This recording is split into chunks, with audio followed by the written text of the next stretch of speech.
warahmatullahi wabarakatuh. Saya Roy Roturodia, calon guru penggerak Angkatan 10 Kabupaten Pasuruan. Hari ini saya sedang berada di ruang Kepala Sekolah SMA Islam Yakin Tutur, Bapak Imron Fauzi SIMM, untuk melakukan wawancara terkait modul 331 tentang dilema etika dan rujukan moral. Assalamualaikum Bapak, selamat pagi.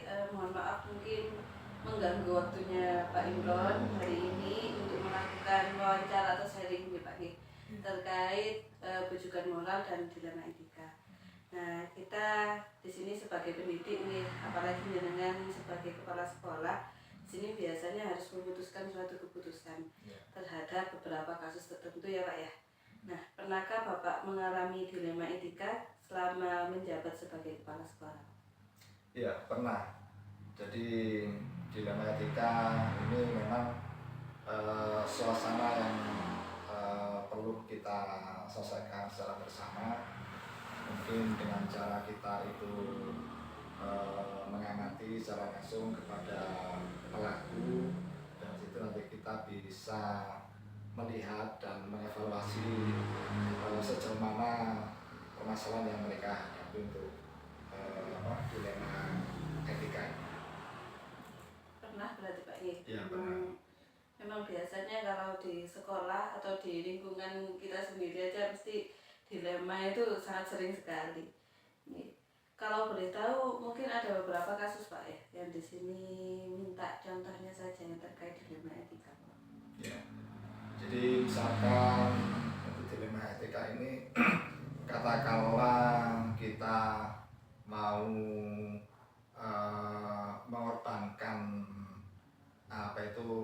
marwah guru untuk kepentingan dari satu pihak. Nah, itu kita memang dihadapkan dalam situasi dilema etika tersebut. Contoh masalah penghargaan kepada guru itu juga harus kita berikan sebuah keputusan dalam pengambilan dilema etika tersebut. Baik Pak, selama ini bagaimana Bapak dapat mengidentifikasi kasus-kasus yang merupakan dilema etika atau rujukan moral?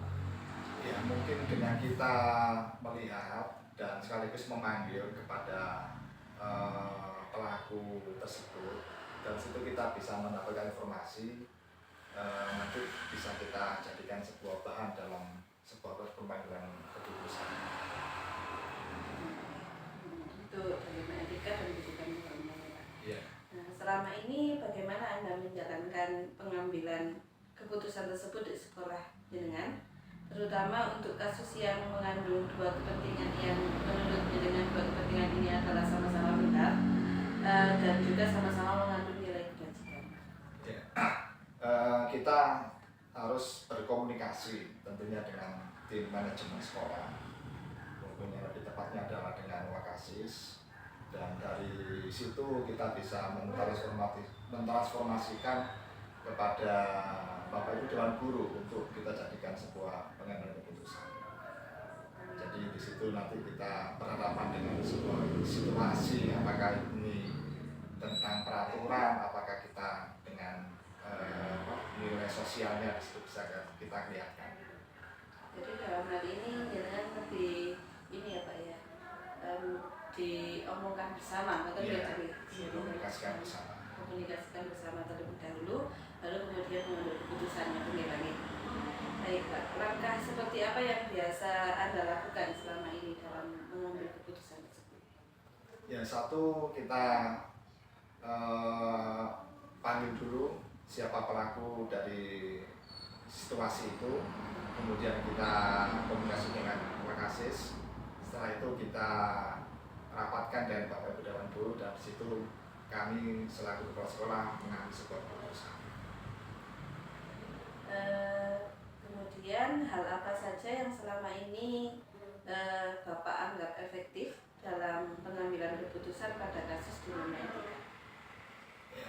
Tentunya seperti itu tadi, jadi komunikasi yang aktif dengan semua pihak-pihak yang berkepentingan, terutama dengan tim manajemen, itu tidak boleh miskomunikasi, dan juga disupport dengan Bapak Dewan Guru. Itu yang paling efektif dalam menjalankan sebuah dilema etika dan rujukan moral. Komunikasi yang aktif gitu ya Pak, Iya. yang paling efektif untuk pengambilan keputusan. Kemudian hal apa saja yang menjadi tantangan dalam pengambilan keputusan dalam suatu kasus dilema etika menurut Bapak?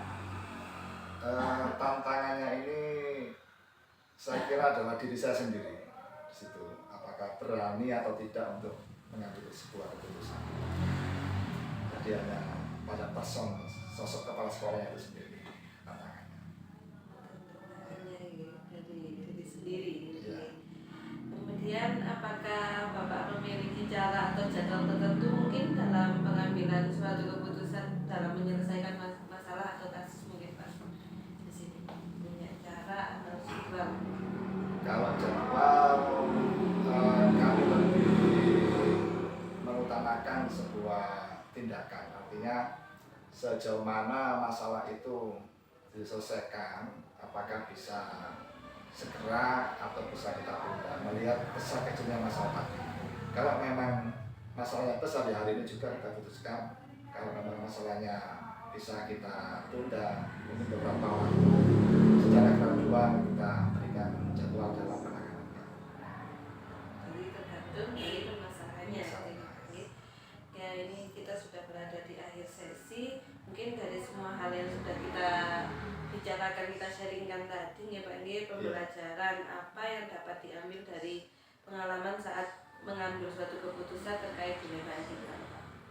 Ya, jadi dengan adanya situasi ini, hal yang paling utama yang kami peroleh yaitu kita bisa mengetahui karakter dan sifat dari masing-masing orang.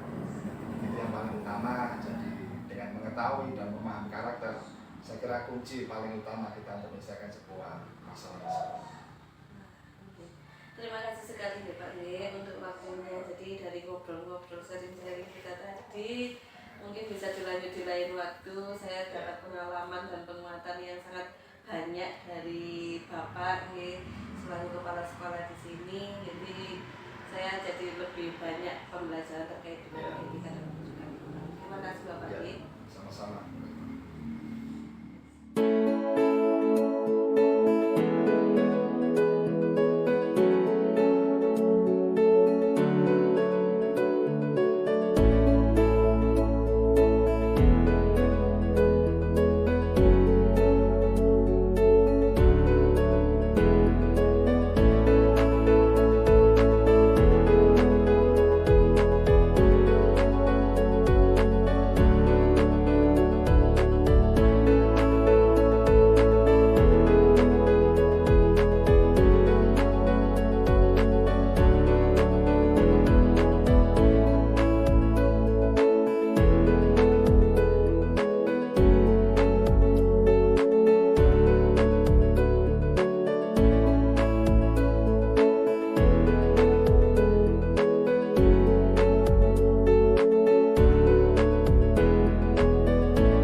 wawancara tersebut bisa menambah pengalaman dan kekuatan kita terkait pengambilan keputusan dilema etika dan pemilihan.